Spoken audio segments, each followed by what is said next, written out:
What's up, you guys? So I know I haven't uploaded in a few days. It's been a little while. I took a break for a few days. Sometimes that's much needed. As you guys know, I always say that. Take care of yourself. But today I wanted to do a little bit different video for you guys. I'm going to be giving you guys some tips and tricks to make the most amount of money that I think you guys can possibly make. And I'm going to be giving you a list of the tips and tricks and just from experience, so know that I've been through it. I've tried these things myself. I won't tell you guys anything that I wouldn't do myself.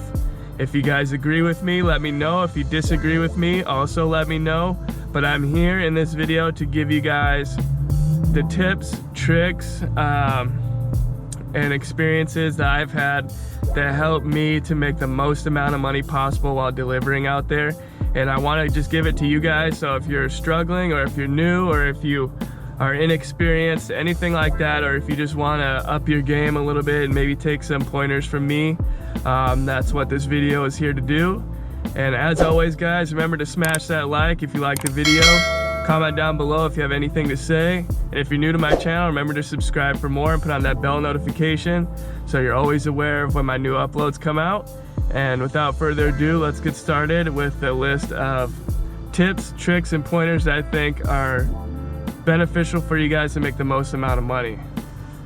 All right, you guys, so I have some notes written down on my phone here. So I'm gonna be referencing my phone for quite a bit in the video, just because I have some talking points in here that I wanted to remember for you guys. So first thing I'm gonna say that's beneficial that I didn't know in the beginning when I first started is it's okay to decline orders, especially on DoorDash. You don't need to accept every order on DoorDash. You might think that you do in the beginning, because you might think, oh gosh, I need to accept every order, I need to stay busy, but that's not true. I decline a lot more orders than I accept sometimes, and I learned that over time you start to see orders that you would rather take than orders that you wouldn't take. For example, I used to in the beginning just take, oh, it's a $2 order and it's going 5 miles, that's not bad, you know. But in hindsight nowadays, I know that that's a terrible order. But when you're new, you just want to take everything and you think, oh, staying busy is making me the most amount of money. But in reality, when you think about it, if you decline that order, you might get another one that comes in that's, you know, $10 going 5 miles, going the same distance, but it's 10 bucks. So it's always okay to decline.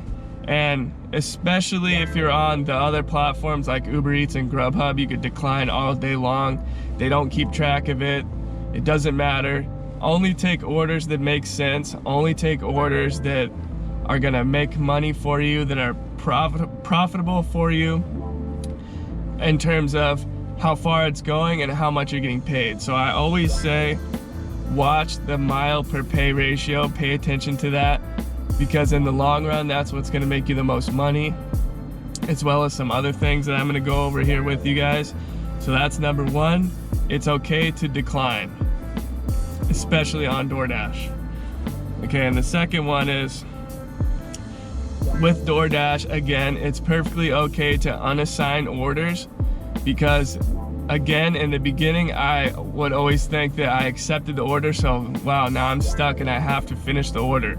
Even before I went to the restaurant and picked up the person's food, I just had the thought in my head where, well, I accepted it, I have to finish it, right? No, that's not true. If you accepted it, but you don't want to actually do it, and you don't have and you're not at the restaurant yet, you can unassign it. That's perfectly okay. Just don't do it all the time. Only do it every once in a while from DoorDash. You could unassign from DoorDash every once in a while. Don't do it too often, because they'll ding you for that. But on Uber Eats and Grubhub, if you accept the delivery on those two platforms, you can unassign it as much as you want to. They don't keep track of it. They don't know, in my experience, they don't know how much you unassign orders, or at least they don't punish you in any way for doing it. So on Grubhub and Uber Eats, it's perfectly fine to unassign orders. And you could do it on DoorDash as well, just don't do it as often as you would on the other platforms. So that's another way that if you accept an order that you later think that it's not going to be the best order for you, you can unassign it. That's perfectly okay. And then if you want to make the most amount of money and you have enough time to do this, work at least 8 hours every day. So put in a full day's work. Act like it's your real job. If you want this to be your full-time income, act like it. Make sure you go out there and you're your own boss. So you work 8 full hours and you're working the lunch rush and the dinner rush. So make sure that you work from, I would say the lunch rush in my market is 10:30 to around 1:30 or 2 o'clock. And the dinner rush would be around 4:30 or 4 to 8 o'clock, or sometimes 9 o'clock. So make sure you're working a full 8 hours, getting in the 8 hours of work. You're working the lunch rush and the dinner rush. And if you want to, wake up early and get the breakfast rush, because a lot of people don't wake up that early. And I've done it for a few weeks straight, and it does work out to where you make a lot more money because you're delivering everybody's Starbucks in the morning. If you have Uber Eats, that's a great way to make extra 50, 60 bucks sometimes in the morning, since you're delivering all the Starbucks to everybody in their offices and at work and at home. So that's another way that you can make the most amount of money. Work the at least 8 hours. You can work the breakfast rush if you want to wake up. Work the lunch rush definitely, and work the dinner rush definitely. Okay, so next is track your mileage. Use some kind of app to track your mileage. I personally use QuickBooks Self-Employed. I don't know about you guys, but that's the one that I use, QuickBooks Self-Employed. You guys could use whatever one you want to, but track your mileage, because in the long run, when you go to do your taxes, you could write it off as a tax write-off, and then you get a lot of money back for however many miles that you tracked during work, because you're your own boss and you do a 1099 for this gig work, and you have to keep track of it. So keep track of your mileage, and at the end of the year, do your taxes. You have to file your own taxes. You could either hire somebody to help you out, or you could do it yourself online, which I do. And then the next thing I want to say is don't pay full price for gas. You're going to want to use the app called Get Upside. I have a link in my description if you want to sign up through me. It benefits me and you both, us both, to where you save money on gas. Every time you go to the gas station to fill up, you open up the Get Upside app. You see which gas stations have savings through the app, so you go to those gas stations that it tells you to go to, and then you fill up at that gas station. Sometimes it already knows that you use your card, so you don't have to do anything. Other times you have to upload a receipt. Just depends on which gas station you go to. But it's the smartest way to where you don't have to spend full price on gas, because nobody wants to be spending full price on gas. It's just ridiculous. If you're driving all day long every day, you don't want to spend full price on gas. So get those gas discounts, use Get Upside, be smart about it, save money that way. And also, next thing is, when you're delivering, you want to pay attention to where the drop-off location is. So let's say you pick up an order at Chick-fil-A and you get dropped off at a location where you're just out in the middle of nowhere and there's no restaurants around. That would be a situation where you might not want to take the order unless it's a high-paying order, because where you're getting dropped off at is in the middle of nowhere and there's no restaurants. Opposed to if you take a delivery from that same Chick-fil-A and it drops you off next to some houses that have some restaurants next to it, you could quickly pick up an order because you're getting left at a place where there's restaurants, and then you could just stay busy quicker that way because there's restaurants next to the drop-off location. So be aware of where you're getting dropped off at.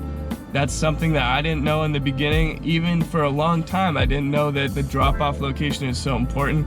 But when you think about it, if you get dropped off in a place where you can pick up another delivery right away, that's much better than having to go drop off the food, then coming back, because you're wasting all that time and money and gas driving back just to get another order, which might take you another 10 minutes or however long your drive was, opposed to doing the 10 minutes there, then picking up another delivery and keep going.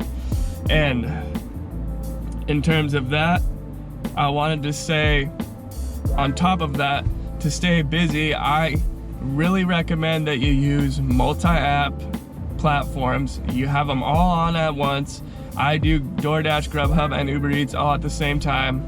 And I'm not saying take an order from DoorDash and take an order from Uber Eats at the same time. I'm not saying that. I'm saying keep them all on, so that, let's say you get a delivery from DoorDash and then you go down to drop off the order for DoorDash, but you have the Uber Eats on in the background.